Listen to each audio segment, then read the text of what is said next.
네, 안녕하세요. 왜 제목이 꾸준하지 못한 게 어때서인지는 차차 알려드리겠습니다. 여기 노홍철 씨가 있습니다. 청춘 아레나 토크라는 곳에서 노홍철은 한 여학생으로부터 질문을 받습니다. 돈을 위해 하고 싶은 일이 아니라도 해야 하나? 아니면 보수가 적더라도 하고 싶은 일을 해야 하나? 라는 것이었습니다. 노홍철 씨는 너무 쉬운 질문이라며 그냥 하고 싶은 일을 하라고 대답해줍니다.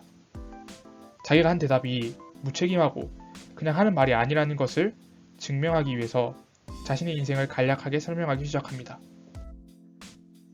24살의 노홍철은 여행이 너무 좋아서 여행사에 끈질기게 부탁해서 무일푼으로 자신의 이름을 딴 홍철 투어를 만들게 됩니다. 결과적으로 삼성전자에 다니는 자신의 아버지의 연봉을 한 달 만에 벌게 됩니다. 특이한 그를 눈여겨보던 방송계에서 길거리에서 인터뷰를 하는 VJ 자리에 제의를 하게 됩니다. 노홍철 씨는 비록 돈은 적게 벌더라도 자신이 너무 재밌어 보이고 또 하고 싶은 VJ를 하기로 했습니다. 결국은 놀러와와 무한도전이라는 프로그램을 거쳐 지금의 노홍철 씨가 만들어졌습니다. 지금 그는 방송 외에 책방과 베이커리를 운영하고 있습니다. 여행사업가, VJ, 개그맨, 서점, 베이커리 뭔가 한 가지를 꾸준하게 하는 것과는 다소 거리가 있어 보입니다. 반대로 이제 여기에 성공하려면 반드시 꾸준해야 한다고 주장하는 사람이 있습니다. 그녀의 이름은 안젤라 더크워스로 한국에도 굉장히 유명한 책 그릿의 저자입니다. 그녀는 그릿을 장기적인 목표를 위한 열정과 인내라고 정의합니다. 즉, 어떤 목표를 달성하기 위해서는 꾸준히 다른 데 눈 돌리지 않고 열심히 해야 한다고 합니다. 그녀는 더 나아가 그릿 척도라는 그릿을 측정하기 위한 도구를 개발합니다.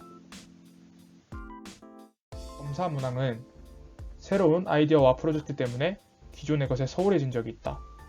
나는 어떤 아이디어나 프로젝트에 잠시 사로잡혔다가 얼마 후에 관심을 잃은 적이 있다. 뭐든 시작한 일은 반드시 끝낸다. 등과 같이 꾸준함을 1에서 5 사이의 숫자로 나타내게 됩니다. 제 생각엔 노홍철 씨가 검사를 했다면 아주 낮은 점수가 나왔을 것 같습니다. 자, 그렇다면 여기서 이런 의문이 들 수 있습니다.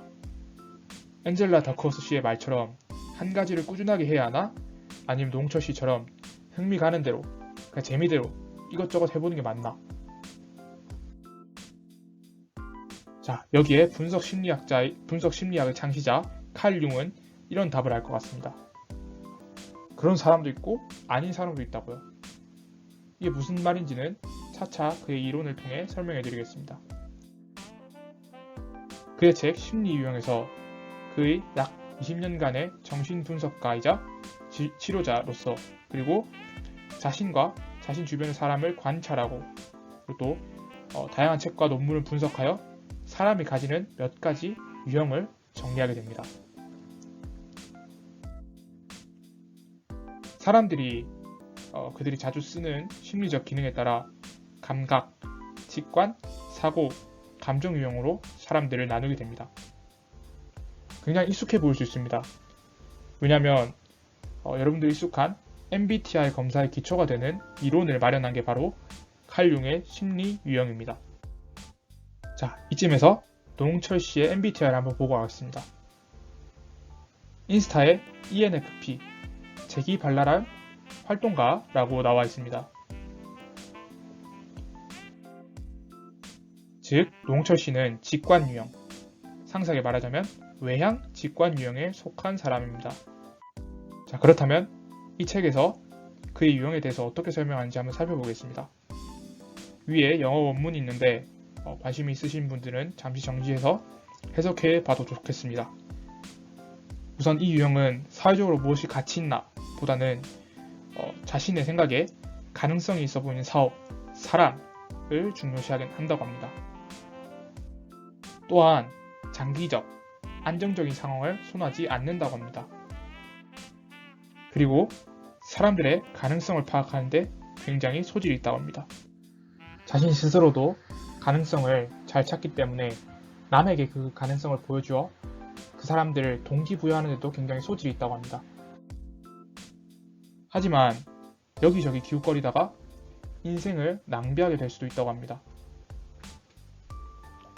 그렇다고 해서 한 가지에 붙들려서 버틴다면 무의식이 그와는 반대로 작동하게 된다고 합니다.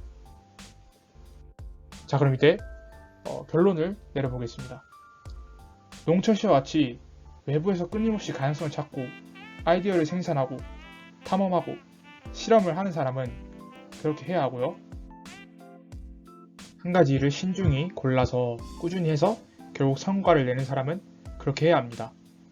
즉, 어떤 것에 몰두하기 전에 자신이 누구인지, 어떤 성격인지, 자신의 스타일에 맞는 것은 무엇인지 파악하는 것이 선행이 되어야 된다는 것이죠. 다만 나는 어떤 사람이다 라고 정의 내리고 붙들려 있는 것은 비단 건강하지 못한 생각이며 발전하는 것을 막을 수 있습니다. 분명 반대 유형의 사람에게서도 어느 정도 배울 것은 있겠죠. 하지만 반대 유형이 되라고 하는 것은 마치 육식 동물에게 채소만 먹고 살라고 하는 꼴이 되겠죠. 감사합니다.